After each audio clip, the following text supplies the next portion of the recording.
Okay, first thing, super quick. So have you guys heard of this Twitter account? It's called New York Times First Said. Have you heard of it? No.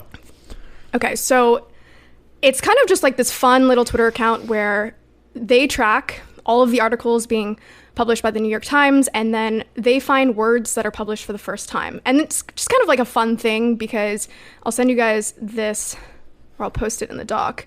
This is a link to a couple of the ones that they published. So like deadass, for example, was a word like first found in the New York Times, March 2019. Doom scrolling, May 2020. Tech bro, apparently was January 2022. Like that surprises me. So this is just kind of like a fun thing, but I was thinking that this should exist for jobs. So on Indeed or Glassdoor or something, there's a really, really quick transition period these days between like just completely new jobs coming to market. And I think there should be an account that tracks these. Like, oh, this is the first time I've seen like, I don't know where I saw this, but there's like professional falconer. Like, what? Who does that? How much do they get paid? I don't know, but I'm surprised to know it exists. And I'm sure there's many more practical jobs out there that are coming to market that people should know about. And so someone should just create the equivalent of this. Instead of the New York Times, it should be for Indeed. How do they do this? That's a great idea. How do idea. they track this? How do they track every word and check if it's ever been said before? I think it's just a scraper. I mean, I don't know exactly how they set it up, but I don't think it would actually be that hard. And by the way, this has 200,000 followers. So for that person out there who's just been grinding, trying to put out great content and has like 3,000 followers, just know you could have been tweeting out like single word things from the New York Times and gotten 200,000 followers. I actually think that's a great idea. Have you guys seen the remember how we talked about this kid that was tracking Elon Musk's private jet on Twitter? Now he's tracking all the private jets and private yachts of all the Russian oligarchs. Yeah, great pivot. And shout out to you, pivot. Kid. Great pivot, man. Also, Elon offered him $5,000 and he turned it down. He's like, no, I'm going to keep doing my thing. But both of his accounts have a lot of followers. He offered him $5,000 for Elon what? Jet. Stop tracking him? Yeah. To stop. Yeah, because Elon was like, I don't want people to know where I am. What a stupid thing! If you're gonna come and offer someone money, do it right. $5,000. You best not miss Elon. Yeah, that's how you should have replied.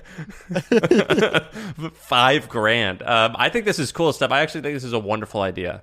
I also think that companies would pay for this, right? As in, like, companies that have competitors want to know what their competitors are doing. And so, like, we're launching something at HubSpot soon, and I've already gotten an email from someone who works at TechCrunch who's like, hey, saw this on your site, or like they basically dug something up that we published. And they're like, what's going on here? And imagine you had the same thing where you're like, oh, I saw like Salesforce is, hiring for these roles, or I didn't know that was a role at Netflix. I think companies would pay for that intel.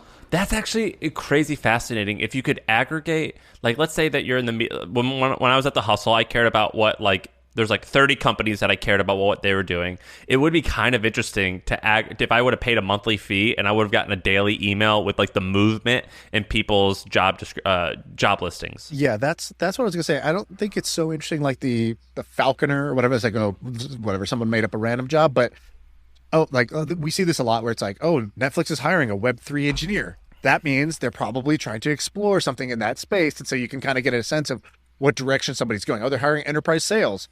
Okay, they're trying to go up market, right? So there's a competitive intelligence that comes from these. But I do think that exists. I've seen people tracking these. I don't know if they're just doing it for their own fun or if there's like a service that tracks that. But it is kind of interesting. I like that. All right, what else you got, Steph? Oh, by the way, I should say one more thing. One more thing about this. A hilarious story. I went into work one day, and my buddy Neil, who's like a programmer at our company, he was sitting at the coffee machine making a coffee. It was like 10 a.m. And I hadn't even said anything to him yet. We were just standing next to each other, and he just goes, "These are my first words." I go, "What?" He's like, he realized he hadn't spoke that day yet. Like, he had gone to work, gone to the coffee machine, and had started programming his commute. He didn't talk to anybody. He was at his desk. He didn't talk. He just started with, "These are my first words." And I thought that shit was so funny. And actually, it was great. When he said that, I realized how funny Neil is. And so we've replaced our marketing person with Neil. He's our iPhone programmer, and he wrote all of the release notes for our apps because he was just hilarious. And he was like low-key hilarious. But these are my first words. I'll never forget that. How does That's that so relate to Because this? it's like a word tracker. You know, first time the New York Times said this word, so that's how I thought of that. First time Neil Yeah, just spoke. like it's interesting to think about. What are your first words every day? Right? Like, what's coming out your mouth for the first time every day? Pay attention. Mine's usually like a grump. It's like a fuck when I say enough. You know what I mean? If you asked me No, to Sam, guess, yours is always just sup to everyone. Just sup. I Every usually say, conversation. I always say sup, yeah, or I just like am sore from exercise or something, and I'm like, oh fuck. That's usually my first word. well, that explains a lot. All right, and then I forgot to tell you this, but this is the most important thing. I can't believe we didn't talk about this earlier, to be honest with you. Because if you're listening to this and you like what you're hearing right now, and you haven't gone and subscribed to the My First Million podcast wherever you get your podcast, then that's the thing you've got to do. There's nothing more important than doing that right now. And don't do it because I said to do it. Do it because you want to do it. Do it because that's who you are.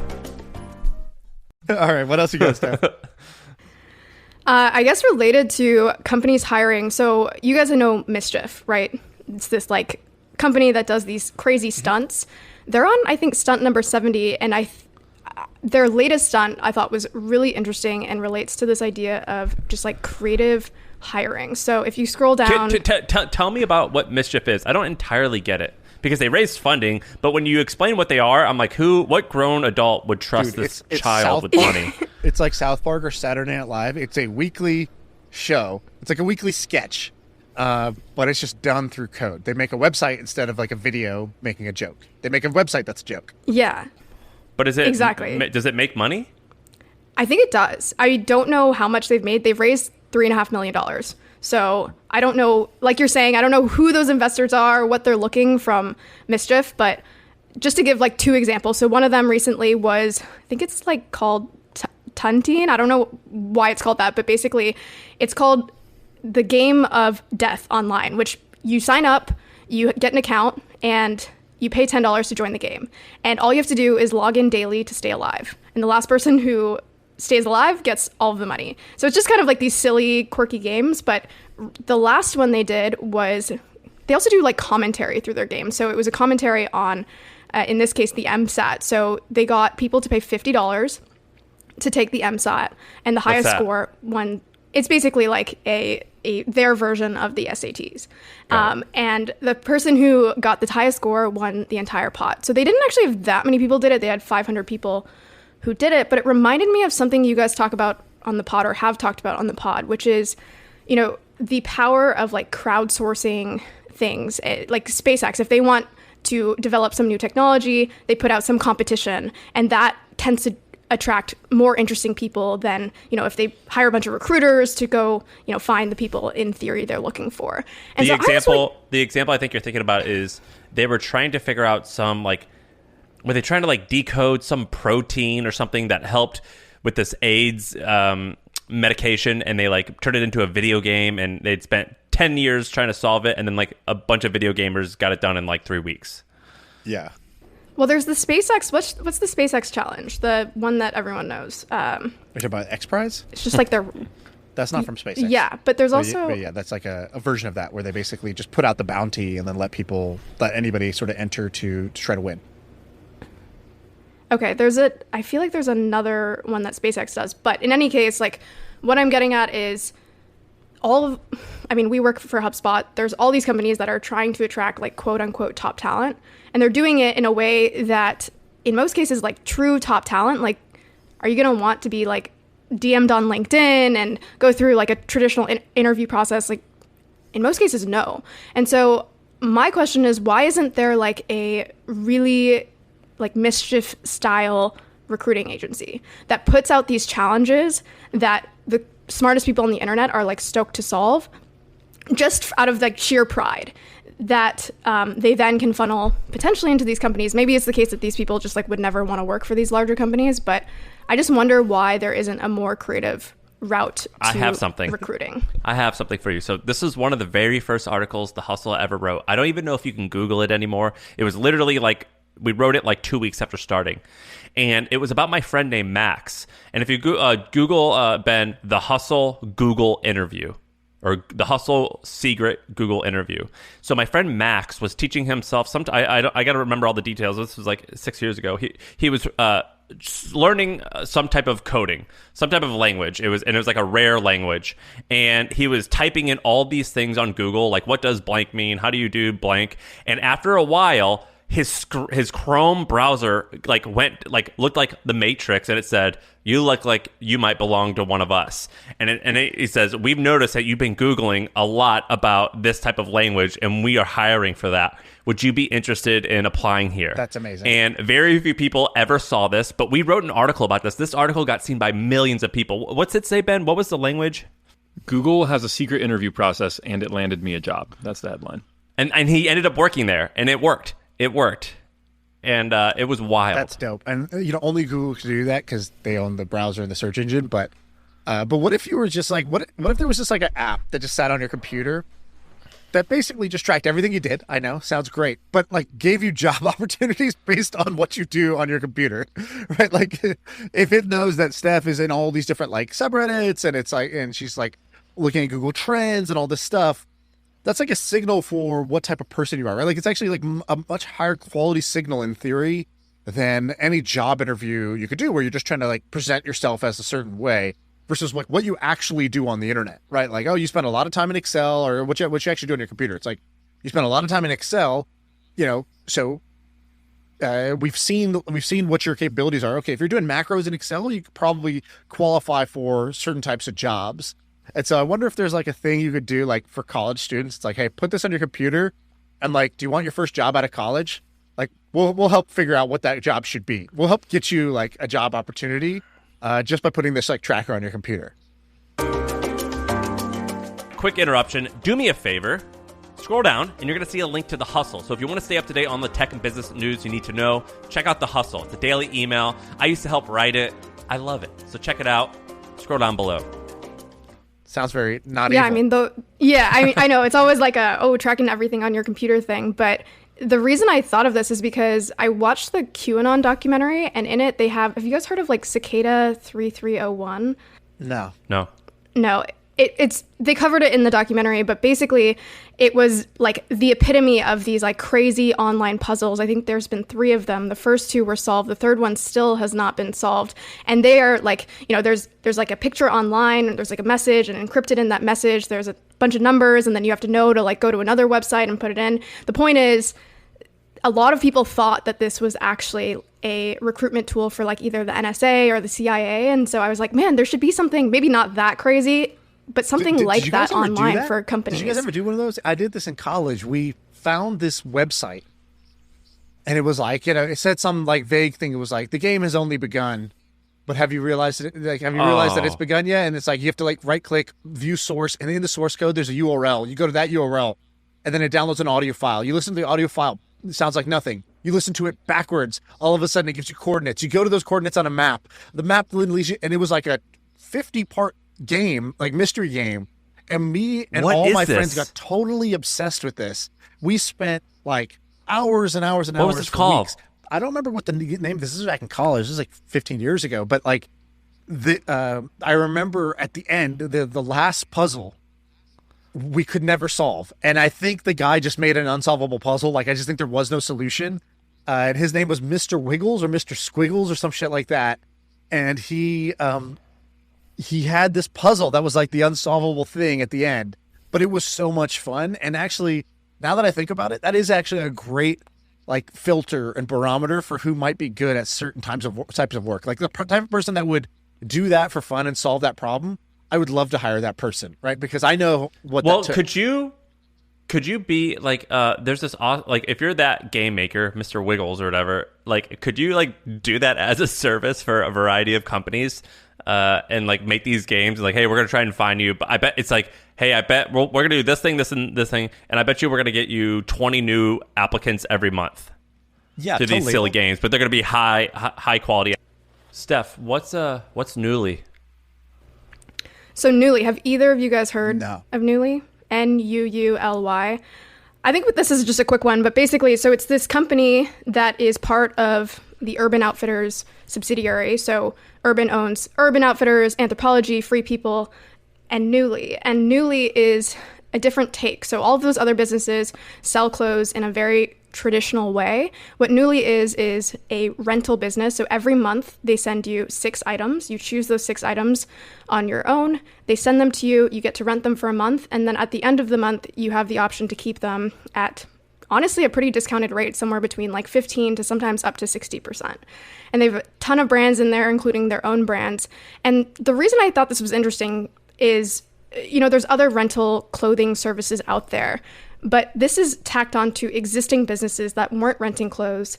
And it spoke to me because it was kind of similar to what Amazon's done, turning a cost center into something that maybe in this case isn't a profit center, but is way more profitable, I think, than the traditional clothing business that they have. So if you guys remember, I think, was it Marc Lore or one of your guests talked about just how many returns there are for clothing. Let me just pull up a stat right here. It's like 20%, right? Yeah, exactly. And a return with clothing can cost up to 66% of the cost of an item. So actually a lot of these clothing stores were just saying like, look, you can just keep the stuff. You don't even have to send back the item. In this case, Nuuly not only it doesn't have to like send items to people and not have them returned because it's so expensive. I'm paying Nuuly to rent these clothes. So they're not losing money on the rental. They're now making money on the rental, and they've structured it in a way where it's actually really compelling. And so I think Nuuly's, I don't know the exact size of it now, but at least where I live, I've run into like at my co-working space, all of the girls there are wearing Nuuly, and I wonder how this can be applied to other businesses. So like, what are those cost centers that could actually be turned into a profit center? Shaan, what's the return rate on the things that you're involved in through investments or whatever? Ours is way lower than the 20%. So like, more like, and I don't know if that number is like what percent of your orders get returned or what percent of your revenue, what percent of revenue is your cost of returns. So I'm not sure exactly what that's meant to quote, but of course, any return is like a drain on the business, and so any way that you could turn returns into to either a neutral or profitable thing would be kind of amazing. What do brands do with returned clothing or returned items? They kind of like, so typically you sort of like, it's like an ER, right? So the patient comes in and it's like, okay, it's a lost cause. You just got to dump it.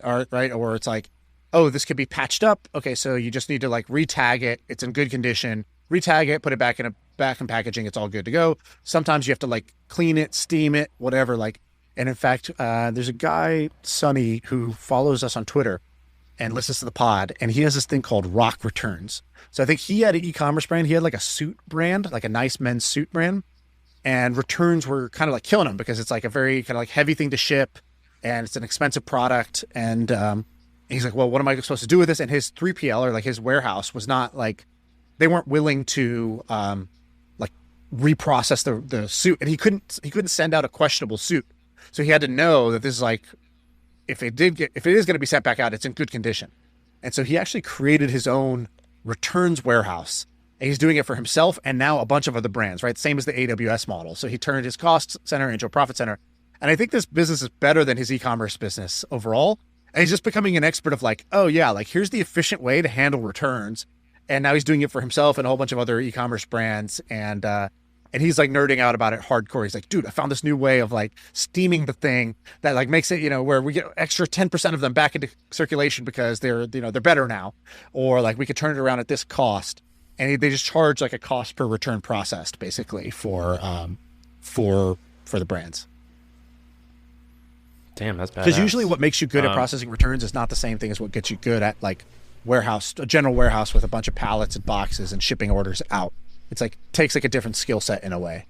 Can we talk about one other idea? Yeah. So what you talked about, Shaan, reminded me of, so there's all this real estate, and I'm sure this is like a overdone idea, but there's all this real estate that people have access to, and not everyone knows what it can be used for. So maybe it could be used for a fulfillment center, maybe your garage could be rented out.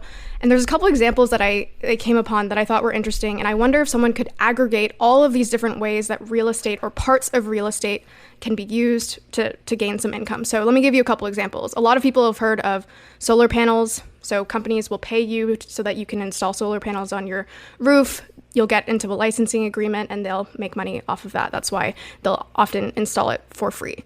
Another example is churches. So apparently, due to the height of churches and specifically the steeples on churches, different telecom companies will pay these churches for access to their steeple. So an example is the National Cathedral in Washington is paid, guess how much actually? Guess how much they're paid by Motorola every single year? I would have thought like $1,000 a month. So $100,000 a year just for access to their 234-foot tower. And some churches are even building steeples. They don't even have a steeple, but they're like, look, I heard this other church is getting $100K a year. We want that. So that's another example. One final example I'll share is Surfline. My partner, he surfs all the time. He uses these surf cams to check, how the waves are every day. Well, where are these surf cams? Apparently, they're actually in people's backyards. So if you have a backyard that is in a strategic area to see the surf, you can either sign up yourself or you can recommend or refer people to be like a surf cam house. They'll come, they'll install it, and then I believe you get, I'm not actually sure in this case how much, but you get paid a certain amount to have that surf cam in your backyard. So those are 3 examples. I'm sure there's many more, but I feel like there should be a site that says like, oh, you've got a house in this area, you have a roof that gets this much sunlight, or it's this tall, or it's this much square footage. Would you go as far as to put this into cars too? One time years ago, Sean and I listened to this pitch of this guy who created how cabbies have like advertising on top of their car? He was doing that for Uber drivers. And I don't actually know. I see him everywhere, but I don't know how what happened with the business. It raised at a huge valuation, so they definitely got some traction. I think it's like a multi-$100-million company now. It's called Firefly. What? Wow. Yeah, and there's another one that has like the screens. Have you guys been in Ubers where it's like a screen and it's just playing ads? Those ones I feel like the execution on that has been terrible, but like that's another example where it's like, oh, you actually have valuable real estate, which is the back of this car seat, because you have people's Steph, I have an attention. idea for you. New side project for you. It's called the Side Hustle Generator. And we'll put it on the My First Million podcast website. And it's a side hustle generator. It's just a giant quiz that leads you into a list of potential side hustles you could be applicable for. So you're like, in your thing, it's like, do you own a church? do you live by the surf? Do you have a car that you don't use all the time? Right? Like there's all these different ways. Cause I think, people don't realize the number of opportunities that are like literally at their fingertips. It's like, do you own a phone? Do you know you can get paid to test websites for companies? All you gotta do is just go to their website and just talk out loud as you try to use their website, usertesting.com, right? Like my mom didn't know that, and then she knows that, and that like kind of like changed her life a little bit, right? She like all of a sudden had this thing she could do every day that kept her busy, that made her some money, and she enjoyed it. Then, Airbnb, I remember telling my parents about Airbnb. It's like, took some, somebody had to educate them about it, but now they make 6 figures a year Airbnb-ing their home. And so there's like, how many of these exist? Your parents do? Yeah. Where do they go? They'll just go to a hotel. They'll go on vacation. They'll just leave the city. They'll come to my house. They'll go anywhere. Like they don't care because they can get like, $700 to $800 a night for their home, and they'll go rent a hotel, if 40 minutes away or an hour away. They'll go to wine country or whatever and rent a hotel for $200, and they pocket the difference. Did you guys remember the company? I bet Steph you do. The Penny Hoarder. Yeah. So the Penny Hoarder started as a blog. It started by this guy named Kyle. He spoke at one of our events. He's a cool dude. And then his business partner is a friend of mine. And anyway, he started it in 2012. And he started it where he would just talk about all the side hustles he was doing. So for example, he would go on TaskRabbit and like get people's groceries, and he would talk about how much money he was making. He would become an Instacart driver. He would talk about how much money he's making. He would do an Uber driver and how much money he was making. And he got really good at getting traffic. And eventually Uber goes, hey, for every new driver you refer to us, we'll give you $2,000. Instacart did the same thing. TaskRabbit did the same thing. User testing did the same thing. And then like a person who like you need to answer surveys. And so that's what he did. And he built this business, this digital ad business. When he came to the event, he brought his dog, and I was like, oh, how'd you get your dog on the plane? He goes, oh, I fly private. And I was like, what? Are you crushing it that hard? He goes, yeah, we bootstrapped it, and we'll do about $70 million in revenue this year. and he owned 100% of the company, and he recently sold it for, I forget the exact number, but it was in the hundreds of millions of dollars. And the whole premise was just on like talking about ways that you can make, it was mostly lower income people, like people like maybe a mom who's just trying to like make ends meet with just like 10 hours that she has available instead of taking care of her kids. And he killed it. This business crushed it. You've never heard of the penny hoarder, Shaan? I've heard it from you, but I never went to it, so I never like used it. It's just a WordPress blog. Yeah. That's all crazy. it is. Sorry, I was looking at Steph's doc and realizing how many interesting ideas there are in here. Steph, we have to do a two-parter, so let's let her bang out a couple more. Yeah, let's give us one more. I'll come back By the way, the anytime. top of the list was the worst ideas, and the middle of the list was the best ideas. So that's my feedback to you. Well, why don't you tell me what's an interesting one that you have your eye on? I'm looking at some of these like trend success stories. I think those are pretty interesting. That's one I was kind of looking at just at the moment. Which one of those is your favorite? Well, I feel like, okay, so let's call out a couple of them real quick. So last time I was on, I talked about like this idea of like your listicle is my opportunity. A couple people have actually taken action on that. They've created these sites that identify the healthiest versions of not very healthy things. So one guy started a TikTok. It got hundreds of thousands of views in the first few days. And then someone else tweeted about this actually just last night. Let me see what they did. They're called fast food cravings, where basically the headline says, eat what you want, not what you can. And it lets you like put in a specific restaurant and find the healthiest version of the food at that restaurant. We talked about insider trading on one of the very first episodes I was on. And this guy, after that episode, I think this actually existed before the episode, but Connor DM'd me and he was like, so there are these sites that track insider trades, but there are specific types of insider trades that are more interesting than others. And specifically, it's stock grants to executives. It's not obviously a sure thing, but he was like, typically what that signals is the company trying to, invest in a particular thing. If the executives hit certain targets, it's generally a good sign. Obviously not investment advice, but he created this community called Spring Loading. And what he does is he started a scraper that looks for all the insider trades, but then specifically vets them for this particular aspect. Like, is the company granting a buttload of stock to a group of executives? And he basically shares these. And then I shared an example in the chat, but he sends the financial report, he sends the grant details, then he summarizes it. He says, look, these people are getting this grant. This is what I have, what additional information I have. And then he gives a conviction rating. So some of his conviction ratings are like, 1, like, guys, this is probably nothing, maybe something. If you want to take a bet, go for it. Some of them, he's like, this is a 5. So I shared one, again, not investment advice, but he shared one, for example, for Cloudflare a little bit ago. Obviously, Cloudflare with all the other tech companies has tanked recently, but he was like, this is one of the biggest performance grants I've ever seen, with pretty massive price targets. I don't think there's any news in the near future, but I do believe that Cloudflare has massive potential, and the stock is down 35% over the last month. And then he shares, again, the exact grant values, what targets they need to hit. So, for example, these execs have different price targets, similar to, you guys discussed like Elon Musk's like crazy price targets. If they hit, I think Cloudflare today is at $95 or something like that. Their first price target is $156, and it goes all the way up to $979. So this is what these execs internally are tracking towards. So I don't know. I thought that was like another interesting example. I think this community is pretty successful. He's charging people a monthly fee. I'm intrigued by this idea. Did you bet on this?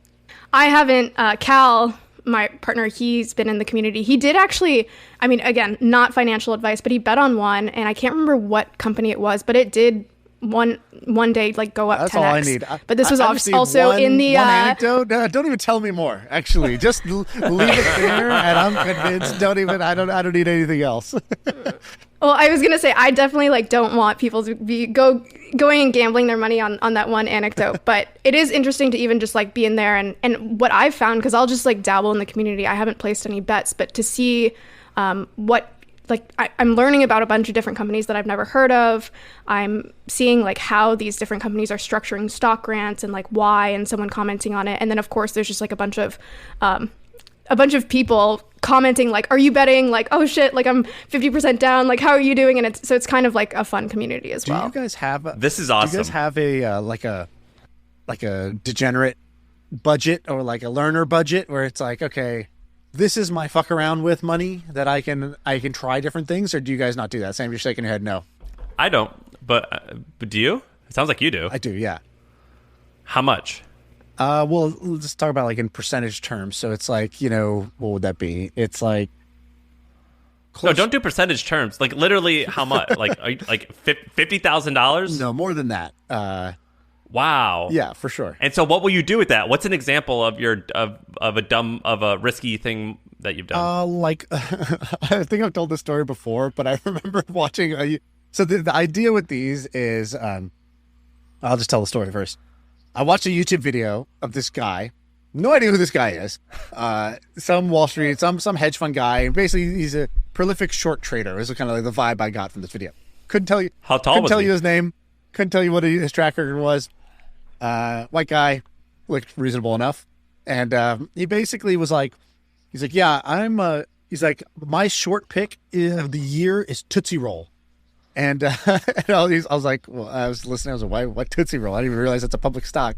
He's like, Tootsie Roll. He's like, first of all, who the hell eats Tootsie Rolls? He's like, do you think Tootsie Roll is growing? He's like, no, the people who eat Tootsie Rolls are like, 50 and up. They're a dying market. Kids don't want Tootsie Roll nowadays. They want like all these other candies. He's like, Tootsie Roll has zero innovation. They refuse to change their product, and they don't come out with anything new. He's like, and then it's also poorly run and not going to be sold. It was like owned by some woman who was like, I think it's owned by like a 92-year-old yeah, lady. She passed away now, but at the time, this was like 5 years ago or something like that. Like that this happened. I don't know when this was. This was a while back, and I remember watching that video, and I was like, oh, this guy's totally right. Tootsie Roll's fucking dead. And I went that day and I bet against Tootsie Roll. I made a bunch of money just on this like zero thought process, zero diligence, like just like take a punt and do something on a whim. And so that was the first time I realized like, actually, I want a designated budget. And with crypto, this has become like, kind of a necessity. With crypto, you basically have you have so many new things that are all interesting. And you can't get to high conviction because they're new, it's rapidly evolving, like the opportunities in front of you today. And so you don't have time to diligence all these. You don't have time to get to high conviction, but you do know like where, you can sort of sense certain signals. Like if a bunch of smart people are looking at it, if you see, developer activity in that space, if the premise is like, interesting, it might hit, might not hit, whatever. You can basically take punts on things in crypto and you get paid off. Unlike the stock market, right? I think on the Tootsie Roll thing, I made like, I don't know, 20, 35%, something like that. In crypto, you can make like 20x when you're right on these things. And so with crypto, the odds just shift in your favor where, yeah, it's super fast moving and things can go to zero. But the upside when you hit is so high, it pays for all of your other bad bets. And so I basically created a budget because I was like, I can't overthink this. I need to intentionally underthink this. So what does that mean? It's like, there's been, in the last 5 years, there's been so many examples of things that I've come across my radar in crypto that I don't take action on because I feel like I don't have enough information to make an educated decision. And actually, if I had just made uneducated decisions, I would have done far better than my like educated decisions turned out to be because the space is just where there's a lot of progress being made and you can't keep up with all the different projects, all the different tokens. So I basically set out a budget where I said, if somebody tells me something that's interesting, I have money that I could just like dump into that. It's a small amount of money. I don't care if that money goes to zero, and I'm not putting it all into one. So I'm taking like a portfolio of these, and let's just see what happens. And in doing so, I get to actually learn how these things work. And so I did one the other day, and I put it in the Milk Road, explaining literally step by step what this project was and why I'm going into it, and how I have no idea if this is like a great idea, a bad idea. I didn't audit the security of the project. Like I didn't have time for all that. I'm just like trying to learn how these things work, and I'm putting small bets in a bunch of different areas with money that I can afford to lose. Do you do that, Steph? So I don't. Cal does. I think it's smart though because, like Shaan's saying, these are the type of investments where like if you don't have money sequestered for this, it's gonna capture your psychology. That's actually why I don't dabble in these things, but he's done that a lot for NFTs, right? So at first he was like, Steph, I'm just going to buy one. Obviously he's bought more since then, but he has a certain amount and like that's all he's willing to invest. If it goes to zero, he's happy with it. But he's also probably sold a lot too early because he has a concentrated amount. So he's like, oh, I got to sell this to buy another thing. Shaan, did you get into proof? I feel like that was a big... No, I didn't do proof. One of these, like... That's a great example of one where I'm like, oh, interesting. Kevin Rose is doing this NFT thing. I should take a punt, right? Like I'm seeing this before most people. I should go in and again, with these things, it's not like going to go to zero, quote unquote. It's like, so I can trade out of the thing if I want to in, 3 months from now, but like to weigh I don't want every decision to be heavy. And have you guys seen this meme? That's like it's like the curve. I think it's called like the midwit meme.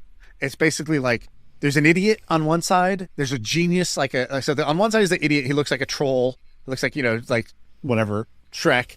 And on the other side, there's like a Jedi master. And then the middle, which is like the top of the curve, is like the average person. And it's like, like for example, like, oh, like the idiot would be like, oh, that monkey looks like, that's a cool looking monkey. I'll buy. All right. The genius is like, oh, this, this has a chance to be an iconic, like whatever, iconic NFT. Buy. Like, didn't think about it more than that. And then the like middle guy is like, but why would anybody buy this picture of a monkey? And like, how do the tokenomics work? And they like try to like analyze the whole fucking thing. And they're just paralyzed. That's sort of analysis paralysis where they don't take action on anything. And then they overthink things. So they miss the big, simple opportunities that are in front of them a lot of times.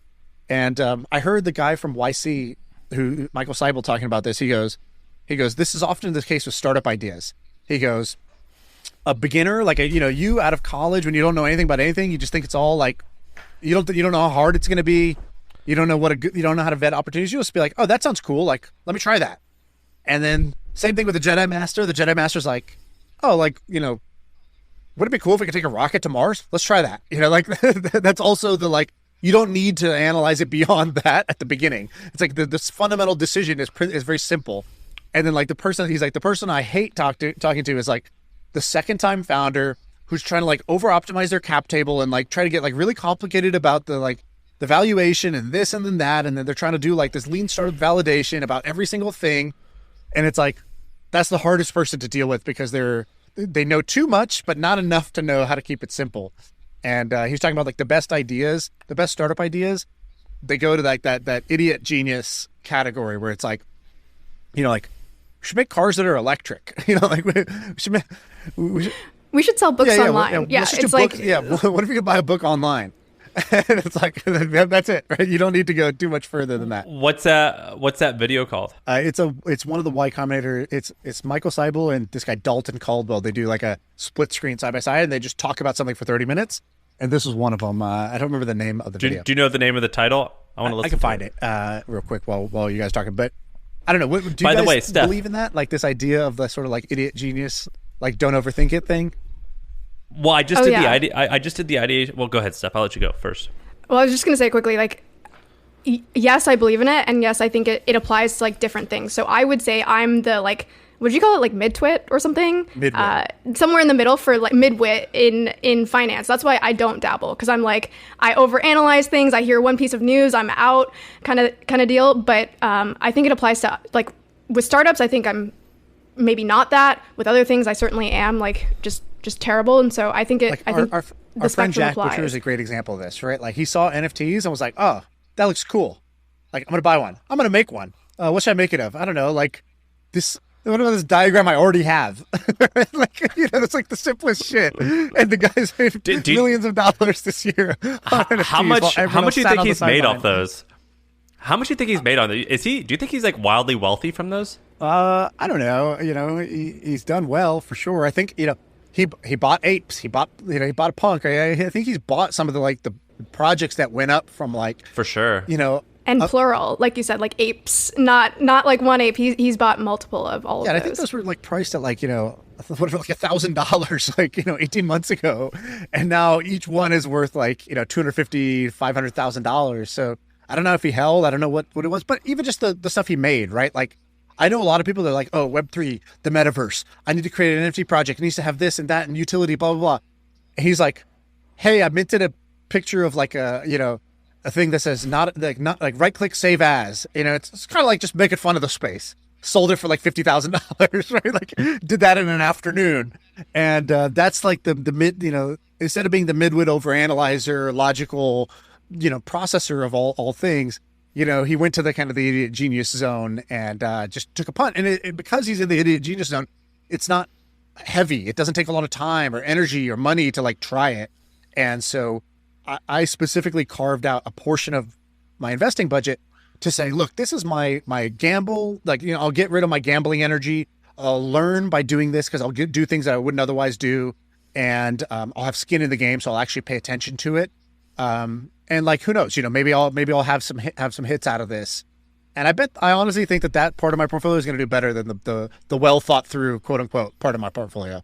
By the way, Sam, I think you do this really well when people, like, I've seen people come to you and they're like, Sam, I'm thinking of like starting this business and like I want to cover this topic and I want to blog and all this stuff, and you're like, all right, like, what's your first step? Or like you'll be like, just write or something like that, which just like simplifies to the like idiot Jedi, like just do the thing, not like over analyzing the like 50 startup articles this person has read online. Dog, you just needed to. He goes Randy Jackson on him. Well, I just get frustrated. I think that it's good. So if like building a business is step 0 to 10, and 10 is like you're this billionaire or like your vision has been achieved, you own all this property, whatever that is. It's good to have number 10. And then a lot of people are like, all right, that's step number 10. And then like steps 3, 4, 5, 6, 7, 8, 9, I got to figure those out. In my mind, I'm like, no, the only thing that's important is 10 and 1. And after you get done with 1, you'll figure out number 2. But until you get to number 2, don't even think about worrying about number 3. It's not important. Dude, I have the same exact thing. I call it ABZ. It literally like word for word your thing. And I went on Jack's community. He asked me to give a talk and to his like visualized value community. And this was the one thing I told him. I go, you're at A. That's where you are. Z is the vision. It's the dream. It's good to have that. It's good to know what that is, right? That's like the North Star. And like without that, you don't really have the motivation or don't really understand like what the hell you're trying to do. But where everyone gets paralyzed is they think they need to know step B, C, D, E, F, G, H, I, J. And it's like, and then they get paralyzed or they start thinking about step D when they haven't even done, A to B yet. And so I go, A, B, Z. It's all you ever need. It's like where you are, you got to know that accurately. The next thing you need to do, you need to know that. And then you need to know the end vision. And everything else is irrelevant. Like, just do that. And so you just literally said the same thing with your own, like, with numbers, basically, instead. That's awesome. Great minds think alike. I mean, that's exactly how I feel. Because every time I've ever had any bit of success, or even when I've, like, done something and it didn't work out, I just think that, like, if you just start, and you're going to see so many things that you didn't even expect or realize were an opportunity, or that weren't an opportunity. You're like, oh, I thought this, it's actually way different, but that's cool, or that's not cool, we got to quit. You know what I mean? And that's why you just have to do something. I have this, and I get really frustrated with inaction. I've been saying this lately. I love thin books and quick silence. And so what does that mean? Like, I love a thin book. Did you make that up? Yeah. I love a thin book because a thin book is like a simple idea presented without the fluff, and that's it. That's the value. Don't try to. You don't need a thick book for everything. So I'm a big fan of thin books now. And then the other one is a quick silence, which is I call my buddy Sulio about every business question I have. Basically, it's like, oh, we're starting the Milk Road. Hey, what do you think about this? And then there's a quick silence. It's like he says his thing. It's obvious. That's the answer. And I was like building up in my head. I need to like, oh man, I really want to sit down with him and talk. It's like within 3 minutes, we've reached a good pause where it's like, well, I guess nothing else really matters till we go do that, right? Yep. All right. Well, I guess I'll just go do that obvious thing. Yeah, check you later. and so that quick silence to me is like now what I want, whereas I used to want to fill that silence with more detail, more analysis, more planning, more nuance, more like if-then statements. And like, you don't really need any of that. Like we talk, by the end of my sentence, he says his sentence. Sorry for, I guess we didn't really need a call. I guess I could have just done a text and, like, I guess I kind of knew this to begin with. Like, maybe I didn't need to call you, right? But that quick silence is really showing me, like, that's when I'm on the right track, is when I get either a thin book or a quick silence, is like when I'm on the right track. And when I need more answers, typically I'm actually going in the wrong direction altogether. Dude, that's good. Yeah, that reminds me from coding, if you run into an error and you're on like Stack Overflow or something and you're just like, you can't find your answer, it's probably because you're Googling the wrong thing. Like you've completely messed it up. You're in the complete wrong direction. And I feel like that applies in most cases. If you find yourself asking like 10 questions, it's like, hold up, like you're just like going in the complete opposite direction that you should be. Like, pull back and revisit. How many people reach out to you after each one of these episodes goes live, Steph, and said that they like want to pitch you on something or they want to recruit you to come join something? Well, it grows, and some of your buddies reach out, which is always fun. But I feel like what were we talking about? What were we talking about here? I don't want to drop any Rewind. names. Tell me. That sounds like a story. What's behind that? No. I just mean like it's cool because, well, also I should say like some people that I've really looked up to. I don't want to call out their names because I don't. Obviously, these are like private messages, but people that I've looked up to that I was like, oh, I used to read your stuff, or like I've literally read your book, or like. Or we're from the same country. Andrew Wilkinson reached out to Steph Smith and said, hey, Steph, you're great. I'm not naming any names, but it's been cool, and it's grown, obviously, because you guys have grown the pod a lot. So, yeah. That's amazing. Well, there's few people I'll get a fist fight over. You are one of them, Steph. So let me know who you haven't broken your contract, Sam, so you're good. You're good. Well, good. I'm happy you came. You have so much more to cover. I think we should wrap up here, though. Yeah, sorry. I actually apologize to everyone who listened to this because Steph had a bunch of gold, and I feel like I took it in these really random directions. So to make up for it, we're going to do a second parter, Steph, if you'll come back, and we'll do more of these ideas rapid fire, and I'll shut up. Yeah, I'm down. Let's do it.